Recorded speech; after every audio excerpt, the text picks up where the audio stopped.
Dear student, मैं प्रतिमा त्रिपाठी संस्कृत प्रज्ञा learning channel में आप सबका स्वागत करती हूँ। तो आइए आगे बढ़ते हैं और समझते हैं आज का विषय। डियर स्टूडेंट, आज का विषय है संस्कृत पद्य पीयूषम का दूसरा पाठ, रामस्य पितृ भक्ति, अर्थात राम की पिता के प्रति भक्ति। डियर स्टूडेंट, इस लेसन को पढ़ाने से पहले हम आपको इसका सारांश बताते हैं। तो चलिए सारांश को स्टार्ट करते हैं। पुराने समय में असुरों और देवताओं के बीच में युद्ध हुआ, जिसमें देवताओं की तरफ से राजा दशरथ गए हुए थे।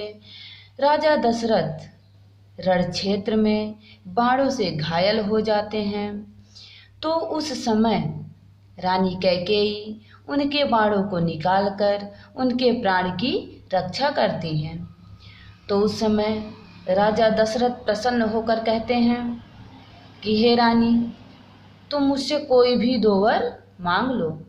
रानी कहती हैं कि महाराज, अभी मैं आपसे कोई वर नहीं मांगूंगी। अभी ये मेरे दोनों वर आपके पास धरोहर के रूप में हैं। जब आवश्यकता होगी मैं मांग लूँगी। तो एक दिन राजा दशरथ विचार करते हैं कि अब राम को राजा बनाकर मुझे वन में तपस्या करना चाहिए, और ये इस विषय पर मंत्रियों से सलाह भी लेते हैं। सलाह लेने के बाद वे घोषणा कर देते हैं कि आज राम का राज्याभिषेक होगा।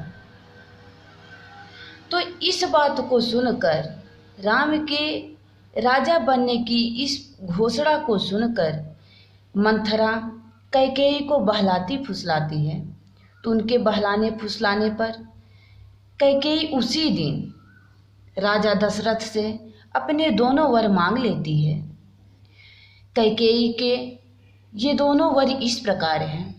पहला है कि राम को 14 वर्ष के लिए वनवास भेजा जाए, और दूसरा वर ये था कि राम के स्थान पर भरत का राज्याभिषेक हो। इस प्रकार के कैकेयी के दोनों वर को सुनकर राजा दशरथ अत्यंत दुखी हो जाते हैं। तो डियर स्टूडेंट, उसके आगे अब बुक से सददर्शने रामो विश्रम पितरम शुभे।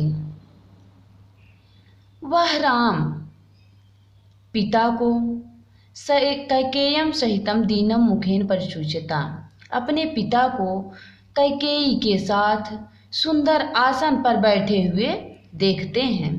दीनम मुखेन परिशुचिता, वे अत्यंत दुखी दिखाई देते हैं और अत्यंत असहाय दिखाई देते हैं।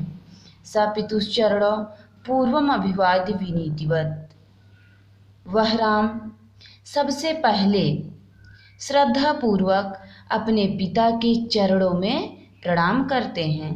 ततो वंदे चरणों कैकेय्या सुसमाहिता, उसके बाद अत्यंत सावधानी पूर्वक अपने माता कैकेयी के चरणों में प्रणाम करते हैं। रामेत्युक्त्वा तु वचनम वाष्प पर्याकुले क्षण, व्याकुल नेत्रों वाले राजा दशरथ हे राम इस प्रकार के वचन को ससाक निपर्त दीनो नेचितुम ना विभाजितुम, न तो कह सके और न तो ये शब्द कहकर उनकी तरफ देख सके। चिंतयामास चतुरो रामः पितृहिते रतः, चिंता में डूबे हुए, पिता की चिंता में डूबे हुए चतुर राम विचार करते हैं कि आखिर किस कारण से किंचिद निपर्तिन माम प्रत्यभिनंदति, किस कारण से राजा आज मुझे सामने देखते हुए पर भी प्रसन्न होकर मुझसे बात क्यों नहीं कर रहे हैं। अन्यदा माम पिता दृष्ट्वा कुपितो अपि प्रसीदति, अन्य दिन पिताजी नाराज होते पर भी वे मुझे अपने सामने देखकर प्रसन्न हो जाया करते थे और मुझसे प्रसन्न होकर बातें किया करते थे। तस्य मामध्य संप्रेक्ष्य किमा या सह प्रवर्तते, परंतु आज वे मुझे देखकर मुझसे प्रसन्न होकर बात क्यों नहीं कर रहे हैं? आज पिताजी कुछ बदले से दिख रहे हैं। तो डियर स्टूडेंट, यदि ये वीडियो आपको अच्छा लगा हो तो इस चैनल को ज़रूर सब्सक्राइब करें, जिससे आने वाला प्रत्येक वीडियो आपको आसानी से मिल सके। तो आज बस इतना ही। Thank you.